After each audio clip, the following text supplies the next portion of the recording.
কোনো সংখ্যার শেষের অঙ্ক যদি জোড় সংখ্যা হয় তাহলে সেই সংখ্যাটাকে আমরা 2 দিয়ে ভাগ করতে পারি। যেমন 212, এই যে সংখ্যা, এই সংখ্যার শেষের অঙ্ক কত? এই সংখ্যার শেষের অঙ্ক হচ্ছে 2, যেটা একটা জোড় সংখ্যা। সেই জন্য আমরা 212কে 2 দিয়ে ভাগ করতে পারবো। আমাদের মাথায় রাখতে হবে 0 কিন্তু একটা জোড় সংখ্যা, অর্থাৎ কোনো সংখ্যার শেষে যদি 0 থাকে তাহলেও আমরা সেই সংখ্যাকে 2 দিয়ে ভাগ করতে পারবো। আর একটা উদাহরণ দেখা যাক। ধরুন 5, 3, 1, 2, 6, 8, এই সংখ্যাটার শেষে কত আছে?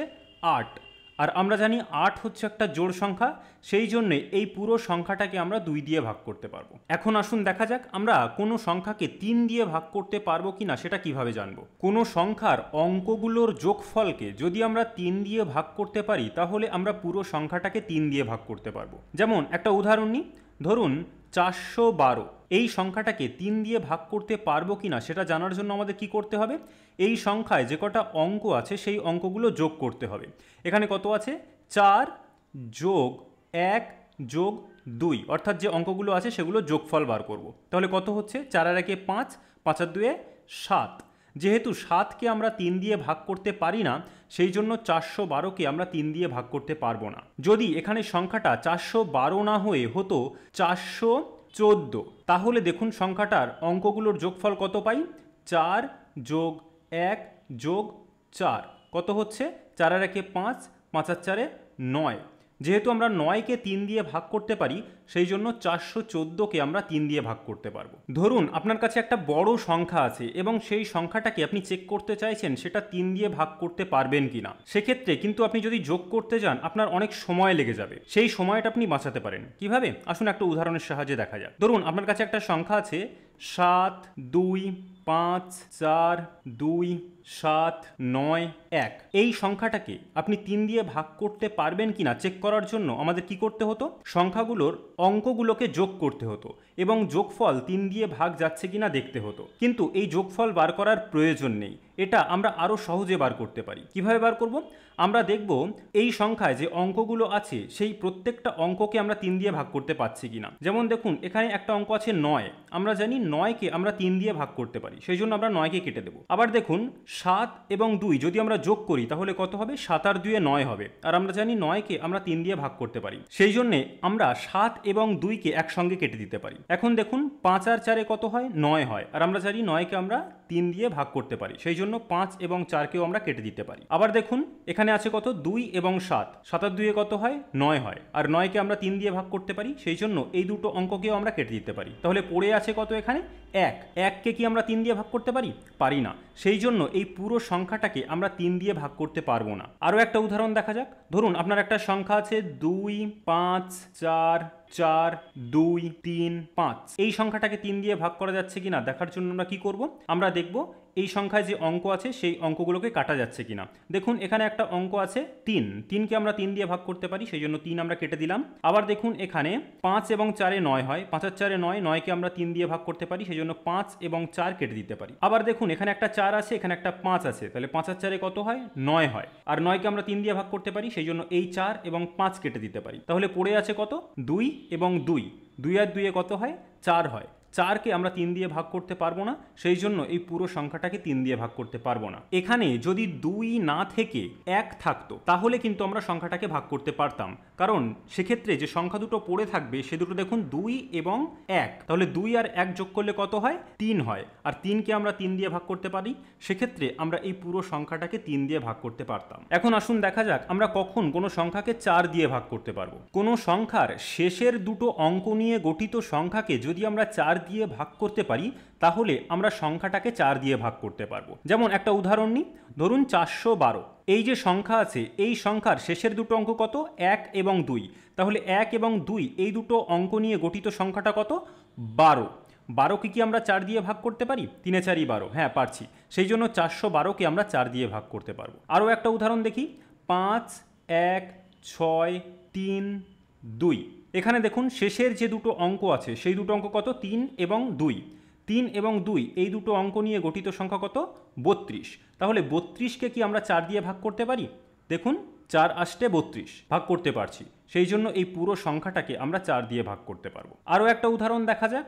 ধরুন একটা সংখ্যা আছে এই রকম 5 4 1 1।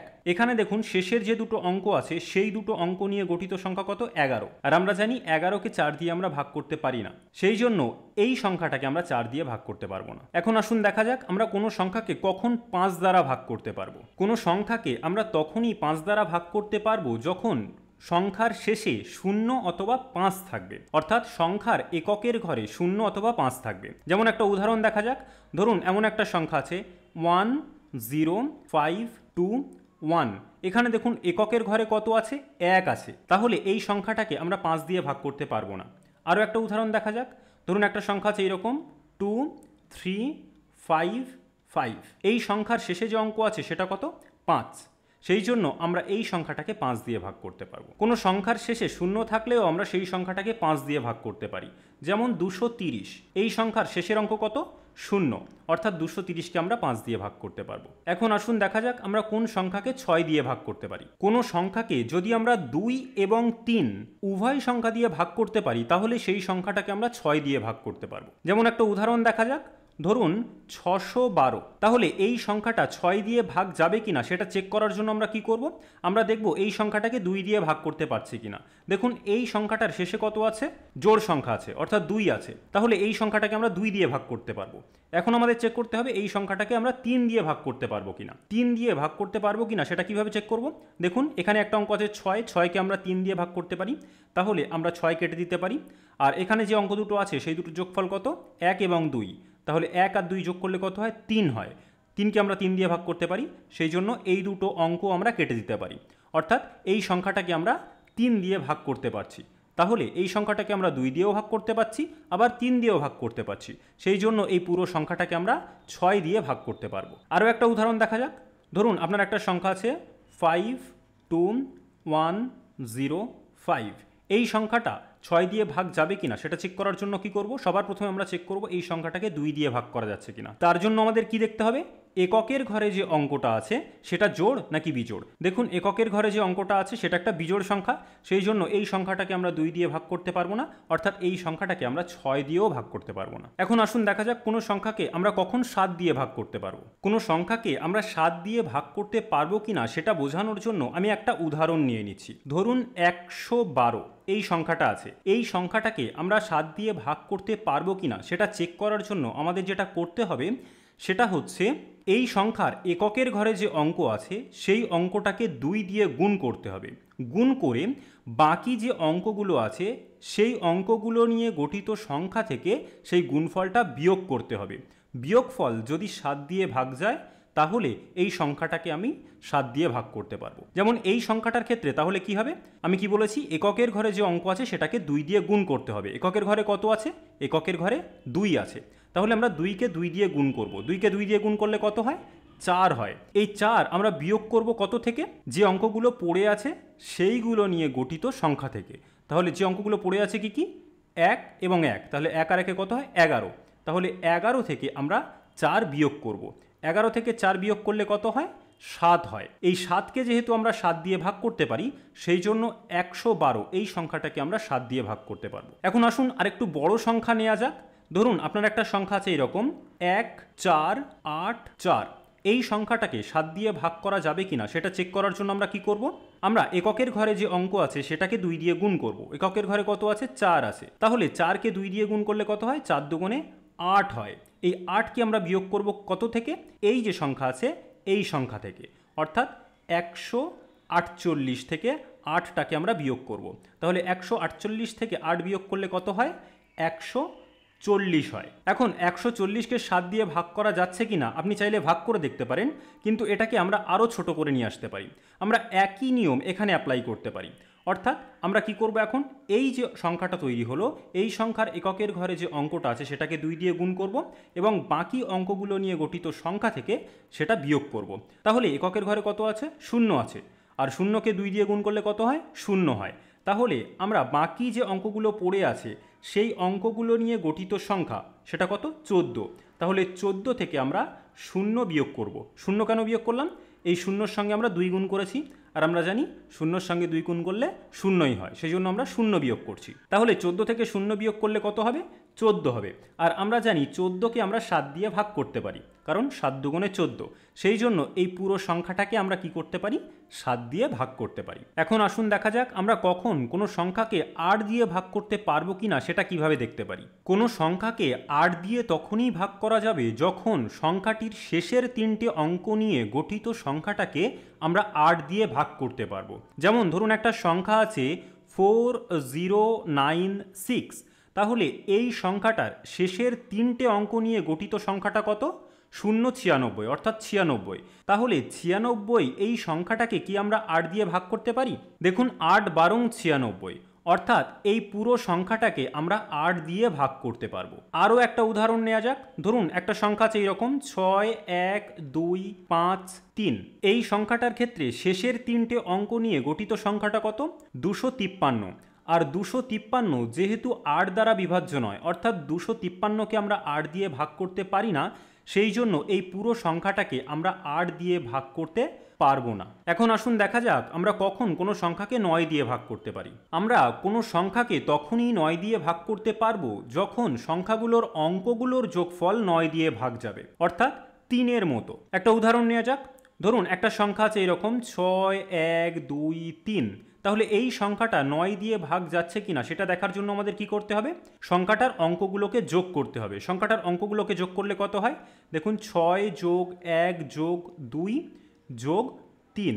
তাহলে এখান থেকে আমরা কত পাবো, 6 আর 1 7, 7 আর 2 9, 9 আর 3 12। তাহলে 12কে যেহেতু আমরা 9 দিয়ে ভাগ করতে পারি না, সেই জন্য এই সংখ্যাটাকে আমরা 9 দিয়ে ভাগ করতে পারবো না। এখন 3 দিয়ে বিভাজ্যতা চেক করার জন্য আমরা যেমন শর্টকাট ইউজ করেছিলাম, এখানেও তেমনি আমরা শর্টকাট ব্যবহার করে বলে দিতে পারি কোনো সংখ্যা 9 দ্বারা বিভাজ্য কিনা। যেমন ধরুন আপনার এইরকম একটা বড় সংখ্যা দেয়া আছে 2, 7, 9, 4, 5, 3, 2, 1। এই সংখ্যাটা 9 দ্বারা বিভাজ্য কিনা চেক করতে হবে। তাহলে সবার প্রথমে আমরা কি করতে পারি, এই সংখ্যায় যে অঙ্কগুলো আছে সেগুলো 9 দ্বারা বিভাজ্য হলে সেগুলো আমরা কেটে দেবো। যেমন দেখুন এখানে আছে 9, তাহলে 9কে আমরা 9 দিয়ে ভাগ করতে পারি, সেই জন্য আমরা এটাকে কেটে দেবো। আবার দেখুন এখানে 2 এবং 7 যদি আমরা যোগ করি তাহলে 7 আর 2 কত হয়, 9 হয়। তাহলে আমরা 2 এবং 7 কেটে দিতে পারি। আবার দেখুন এখানে আছে 4 এবং 5, 4 আর 5 কত হয়, 9 হয়। 9কে আমরা 9 দিয়ে ভাগ করতে পারি, অর্থাৎ এই দুটো অঙ্কটাকেও আমরা কেটে দিতে পারি। তাহলে পড়ে আছে কি দেখুন এখানে 3, 2, 1। তাহলে 3, 2, 1 যোগ করলে কত হবে, 3 আর 2 5 আর 1 6 হচ্ছে। যেহেতু 6কে আমরা 9 দিয়ে ভাগ করতে পারি না, সেই জন্য এই সংখ্যাটাকে আমরা 9 দিয়ে ভাগ করতে পারবো না।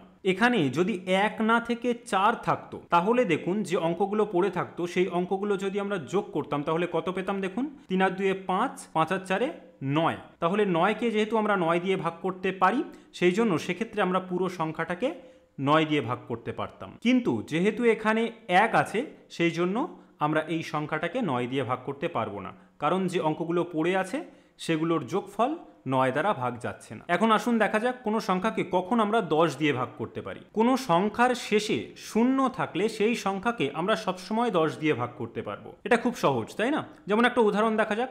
ধরুন 510, এই সংখ্যার শেষে যেহেতু 0 আছে, সেই জন্য এই সংখ্যাটাকে আমরা 10 দিয়ে ভাগ করতে পারবো। আবার ধরুন একটা সংখ্যা আছে 612, এই সংখ্যার শেষে যে অঙ্কটা আছে সেটা কত, 2, সেই জন্য আমরা এই সংখ্যাটাকে 10 দিয়ে ভাগ করতে পারবো না। এখন আসুন দেখা যাক আমরা কখন কোনো সংখ্যাকে 11 দিয়ে ভাগ করতে পারবো। কোনো সংখ্যাকে 11 দিয়ে ভাগ করা যাবে কি না সেই নিয়মটা বোঝার জন্য আমি একটা উদাহরণ নিয়ে নিচ্ছি। ধরুন একটা সংখ্যা আছে এইরকম 2, 8, 0, 0, 6। এই সংখ্যাটাকে 11 দিয়ে ভাগ করা যাবে কি না সেটা চেক করার জন্য আমাকে যেটা করতে হবে সেটা হচ্ছে একটা অঙ্ক বাদে একটা অঙ্ক যোগ করতে হবে। অর্থাৎ এই 2-এর সঙ্গে 0 যোগ করতে হবে, আবার এই 0-র সঙ্গে 6 যোগ করতে হবে। অর্থাৎ একটা অঙ্ক বাদ দিয়ে আর একটা অঙ্ক যোগ করতে হবে। তাহলে কত পাবো এখান থেকে দেখুন আমরা, 2, 2-এর সঙ্গে 0 যোগ করলে কত হয়, 2 হয়। তাহলে 2-এর সঙ্গে 6 যোগ করলে কত হবে, 8 হবে। তাহলে আমরা কি পেলাম, 8 পেলাম। এখন যে অঙ্কগুলো পড়ে আছে সেই অঙ্কগুলো এখন আমাদের যোগ করতে হবে, অর্থাৎ এই অঙ্কটার সাথে এই অঙ্কটা যোগ করতে হবে। তাহলে কত হবে, দেখুন 8-এর সঙ্গে 0 যোগ করলে কত হয়, 8 হয়। তাহলে আমরা 8 পেলাম। এখন আমাদের যেটা করতে হবে এই দুটো যোগফলের বিয়োগফল বার করতে হবে, অর্থাৎ এই 8 থেকে 8 আমরা বিয়োগ করব। তাহলে 8 থেকে 8 বিয়োগ করলে কত হয়? 0 হয়। এই বিয়োগ ফলকে যদি আমরা 11 দিয়ে ভাগ করতে পারি তাহলে পুরো সংখ্যাটাকে আমরা 11 দিয়ে ভাগ করতে পারবো। তাহলে বিয়োগ ফল আমরা কত পেলাম? 0 পেলাম। আর আমরা জানি 0কে আমরা যে কোনো সংখ্যা দিয়ে ভাগ করতে পারি, সেই জন্য আমরা এই সংখ্যাটাকে 11 দিয়ে ভাগ করতে পারবো। আরও একটা উদাহরণ নেওয়া যাক। ধরুন এই রকম একটা সংখ্যা আছে 5, 2, 7, 4, 1, 5। এই সংখ্যাটাকে আমরা 11 দিয়ে ভাগ করতে পারবো কিনা সেটা চেক করতে হবে। তার জন্য আমাদের একটা অঙ্ক বাদে একটা অঙ্ক যোগ করতে হবে। অর্থাৎ এই 5-এর সঙ্গে 7 যোগ করতে হবে, আবার এই 7-এর সঙ্গে 1 যোগ করতে হবে। তাহলে এগুলো যদি আমরা যোগফল বার করি কত হবে? দেখুন 5 আর 7 যোগ করলে 7 5 12। তাহলে 12-র সঙ্গে 1 যোগ করলে কত হয়? 13। তাহলে আমরা 13 পেলাম। আবার যে অঙ্কগুলো পড়ে আছে সেগুলো যোগফল বার করতে হবে। কত কত পড়ে আছে দেখুন, 2, 4 এবং 5। তাহলে এইগুলো যদি আমরা যোগফল বার করি কত হয় দেখুন, 2-এর সঙ্গে 4 যোগ করলে কত হয়? 6। আবার 6-এর সঙ্গে যদি আমরা 5 যোগ করি তাহলে কত হবে? 6 আর 5-এ 11। এখন আমাদের কি করতে হবে? এই দুটো যোগফল বিয়োগ করতে হবে। অর্থাৎ আমরা 13 থেকে 11 বিয়োগ করব। 13 থেকে 11 বিয়োগ করলে কত হবে? 2 হবে। 2কে কি আমরা 11 দিয়ে ভাগ করতে পারি? পারি না। যেহেতু আমরা 2কে 11 দিয়ে ভাগ করতে পারি না, সেই জন্য এই সংখ্যাটাকে আমরা 11 দিয়ে ভাগ করতে পারবো না। আমি এই ভিডিওর শুরু থেকে একটা জিনিস বলে আসছি যে আমরা কোনো সংখ্যাকে ভাগ করতে পারবো বা পারবো না। আমি এখানে ভাগ করতে পারবো সেটা বোঝাচ্ছি যে সেক্ষেত্রে কোনো ভাগশেষ থাকবে না, অর্থাৎ ভাগশেষ 0 হবে। অর্থাৎ আমরা যে ভাগফলটা পাবো সেটা একটা পূর্ণ সংখ্যায় পাবো। এই ভিডিওটা আমাদের জিরো টু হিরো প্লেলিস্টের একটি অংশ, যেখানে আমরা অঙ্ক একেবারে শুরু থেকে অ্যাডভান্স লেভেল পর্যন্ত শিখছি। আপনিও যদি সেই জার্নিতে সামিল হতে চান তাহলে এই প্লেলিস্টটি ফলো করতে পারেন।